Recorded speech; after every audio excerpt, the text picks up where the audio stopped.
काल मी स्वतः विकासक बिल्डर मिलिंद देशमुख यांच्या कार्यालयामध्ये गेलो होतो काही कामानिमित्त, आणि तिथे गेल्यानंतर त्यांच्याशी काय माझा पर्सनल चर्चा चालू होती। त्याच्यानंतर मी 20 मिनिटं 15 मिनिटं त्यांच्याशी चर्चा करून बाहेर पडलो आणि माझे अंगरक्षक पोलीस हे बाहेर उभे होते।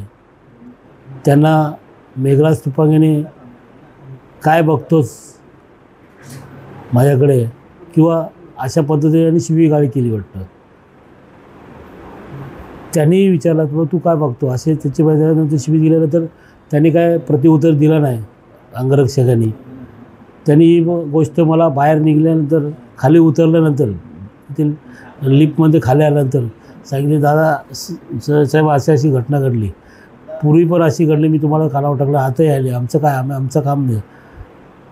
तुम्ही विचारला त्याला जाब विचारला असता तर उद्या तुम्ही बोलले असते तुम्ही काय तुमचं काय याला, परंतु मी तसं न करता मी डायरेक्ट सांगितले की असं झालं उद्या अजून तुला काय त्रास होऊ नये, मग काय करायला पाहिजे। तू बोलतो मी पोलीस कंप्लेंट करतो, पण ठीक आहे।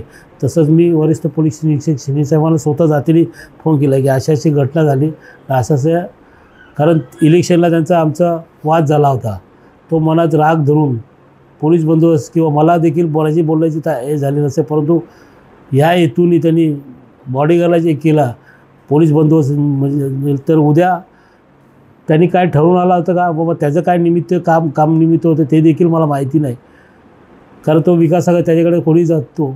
मी तिथे माझं घर पण आहे तिथे त्या बिल्डिंगमध्ये, परंतु मी कामानिमित्त तिथे गेलो, मी तिथं घरातल्या तिथे गेल्यानंतर मी पोलीस स्टेशनला फोन लावल्यानंतर पोलीस स्टेशनला गेलो, त्याला मी स्वतः जातीने बरोबर गेलो, बरोबर जाऊन त्याची नोंद घेतली, NC घेतली तिथे पोलीस स्टेशनला, आणि थोड्या वेळाने म्हणजे अर्धा पाऊण घंटा तिथे गेला आमचा। त्याच्यानंतर यांनी आमचे 2 कार्यकर्त्यांना मारहाण केली, 2 ते 3 तिघे होते, त्याच्यामध्ये तिघांना एकाला थोडं लागलं पण दोघांना जास्त लागलं, तलवारीने मला वाटतं मारहाण केली। आणि ते पोलीस स्टेशनला आले तेव्हा मी बघितलं, मी देखील तिथे पोलीस स्टेशनलाच होतो त्याच्या अगोदर, की अशी घटना घडली। तुपांगे हा पूर्वी इलेक्शनला विधानसभेला देखील त्याच्यावर वाद झाला होता, त्याच्यावर ते देखील NC आहे। तो राग मनात धरून कदाचित असा आहे की मी तिकडे गेलो आणि माझ्यावरच हल्ला करण्याचा उद्देश असेल अशी मला आता भीती झालेली, कारण त्यांनी ते कार्यकर्त्यांना मारलं मी गेल्यानंतर। पोलीस बंदोबस्त होता पण मला पोलिसाला अडकून मी काय करेन, आणि मग त्या भावनेपोटी त्यांनी त्या तयारीनं तिकडे येऊन मला वाटतं माझ्यावर हल्ला करण्याचा प्रयत्न होता, परंतु मी निघून गेल्यानंतर ते मी नसल्यामुळे त्या कार्यकर्त्याला मारलं गेलं आहे।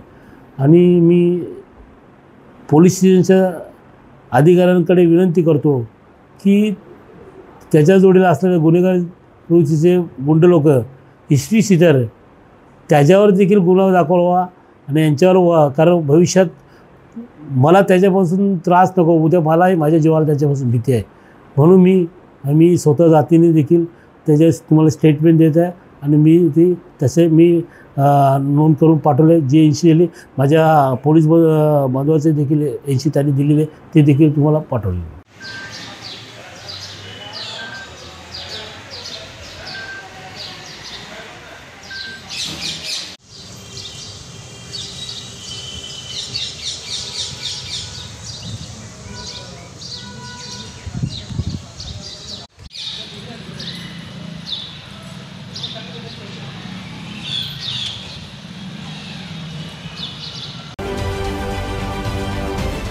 महाराष्ट्रातील सर्व बातम्यांचे विश्वासार्ह व्यासपीठ,